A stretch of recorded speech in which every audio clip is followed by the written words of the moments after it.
ঘৃণ্যতম একটা মহিলা, সে তার এত কোটি কোটি নেতাকর্মী ফেলে চলে যায়, দেশ ফেলে চলে যায়, দেশের মানুষকে ফেলে অর্থনীতি ধ্বংস করে চলে যায়। সে আসলে তার বিচার হবে, বিচার যাই রায় হবে তাই হবে। তাহলে 134টা মামলা হয়েছে, খুনের মামলা সব। এবং উনি একটা ঠান্ডা মাথা সিরিয়াল কিলার ছিলেন। সেই হেফাজত থেকে শুরু করে সেই সড়ক আন্দোলন, সেই কোটা বিরোধী আন্দোলন, আবার এই কোটা আন্দোলন, তারপরে এই শাহবাগকে কেন্দ্র করে যুদ্ধাপরাধের ওখানে ওনার বিরুদ্ধে অভিযোগ আছে, তিনি ফাঁসির আসামিকে জবাই করে হত্যার প্ররোচনাকারী, অনেক রকম ক্রাইম তার আছে, যেটা একটা প্রধানমন্ত্রীকে রিপ্রেজেন্ট করে না, একটা সাইকোপ্যাথ সিরিয়াল কিলারকে মিন করে। শেখ হাসিনা একটা অসুস্থ মস্তিষ্ক, আদালত কর্তৃক রং হেডেড সার্টিফাইড ভদ্রমহিলা, এবং সে একটা খুনি সিরিয়াল কিলার। তাহলে এতগুলো বাচ্চাকে কীভাবে মারতে পারে, ছোট ছোট বাচ্চা? আর ওর তো স্বজন আর 70, এটা আমাদের ফল্ট না, এটা তো অন্য ঘটনা।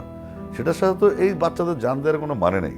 আমার ছেলেও মরতে পারতো, যার ছেলে মরেছে কষ্ট তার হচ্ছে।